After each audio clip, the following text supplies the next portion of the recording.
Assalamualaikum warahmatullahi wabarakatuh. Perkenalkan, nama saya Muhammad Abizul Azhar Sartono dengan NIM 226111097. Saya dari Prodi Statistika FMIPA Universitas Islam Indonesia. Saya ingin mempresentasikan mengenai makalah saya yang berjudul Clustering sebagai dasar promosi penjualan barang. Pendahuluan. Bisnis retail semakin berkembang pesat di Indonesia. Contoh bisnis retail di Indonesia adalah Indomaret dan Alfamart. Penjualan untuk bisnis retail ini tidak sepenuhnya berjalan lancar. Maka dari itu diperlukan adanya promosi untuk mengundang pelanggan. Promosi penjualan barang merupakan aspek penting dalam strategi pemasaran modern, terutama dalam konteks persaingan yang semakin ketat di era digital. Banyak perusahaan menghadapi tantangan dalam menargetkan konsumen yang tepat dan meningkatkan efektivitas promosi. Data penjualan yang besar seringkali tidak dimanfaatkan secara optimal, sehingga potensi strategis dari data tersebut belum sepenuhnya digali. Analisis cluster menentukan kelompok dengan ciri yang sama pada database barang yang mengandung kriteria dan informasi yang sama. Kemudian, rencana strategi promosi dapat ditentukan melalui segmentasi yang didukung proses pengelompokan untuk menentukan batas-batas antara kelompok-kelompok barang. Tujuan artikel ilmiah ini adalah untuk memberikan gambaran konsep mengenai penggunaan clustering sebagai dasar promosi penjualan barang untuk bisnis retail, sehingga membantu usaha retail dalam menentukan barang retail yang dapat dibutuhkan untuk kebutuhan promosi. Diharapkan artikel ini dapat menjadi dasar penurunan promosi barang untuk penentuan promosi. Pembahasan yang pertama adalah tantangan dalam pasar retail. Persaingan ketat. Pertumbuhan industri retail telah menarik banyak pemain baru, menciptakan persaingan yang sangat ketat. Dengan semakin banyaknya pilihan yang tersedia bagi konsumen, perusahaan retail harus berinovasi untuk strategi pemasaran mereka untuk mempertahankan pangsa pasar. Kemudian perubahan perilaku konsumen. Perilaku konsumen itu terus berubah seiring dengan perkembangan teknologi dan akses informasi. Konsumen kini lebih cerdas dan selektif dalam memilih produk, seringkali membandingkan harga dan kualitas sebelum melakukan pembelian. Oleh karena itu, perusahaan retail harus memahami preferensi dan kebutuhan pelanggan yang dengan lebih mendalam. Kemudian ada penanganan tantangan pasar retail. Pemahaman mendalam mengenai pelanggan dapat digunakan sebagai strategi pemasaran yang efektif dalam meningkatkan kepuasan pelanggan dan dapat menarik konsumen setia pada toko retail. Salah satu bentuk pemahaman mendalam ini adalah dengan melakukan segmentasi pelanggan.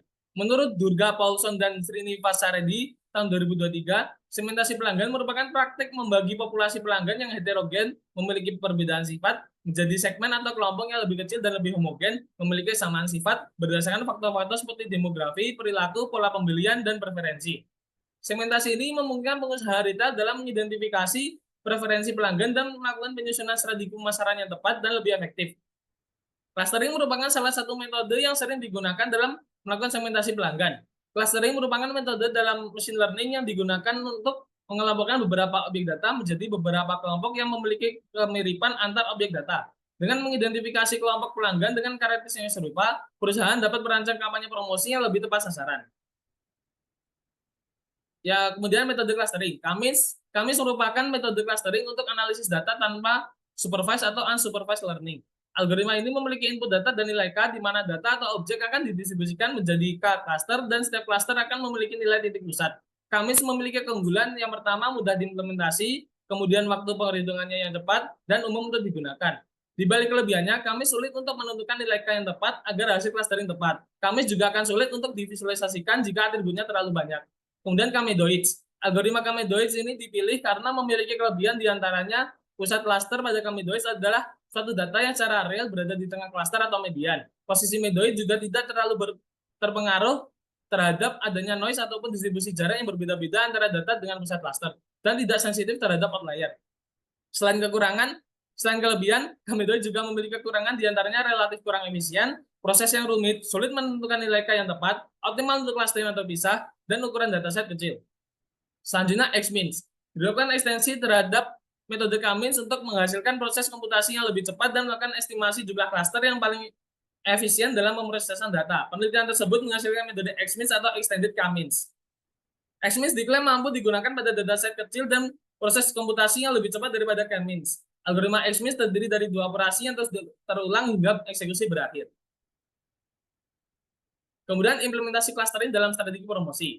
Yang pertama, segmentasi pelanggan yang efektif. Dengan menggunakan teknik clustering, perusahaan dapat mengelompokkan pelanggan berdasarkan karakteristik dan perilaku pembelian mereka.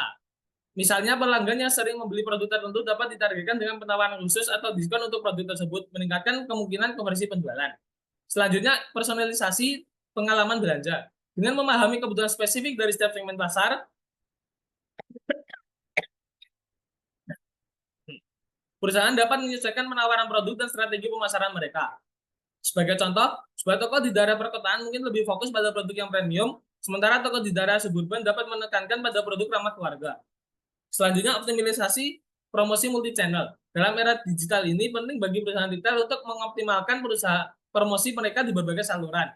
Clustering membantu dalam menentukan saluran mana yang paling efektif untuk setiap segmen pelanggan. Misalnya promosi melalui media sosial mungkin efektif bagi generasi muda, sementara untuk yang metode tradisional seperti leaflet mungkin lebih cocok untuk segmentasi pelanggan yang lebih tua.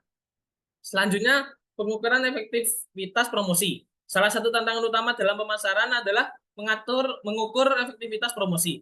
Dengan menerapkan analisis clustering, perusahaan dapat mengevaluasi dampak dari berbagai kampanye promosi terhadap penjualan di setiap segmen pasar.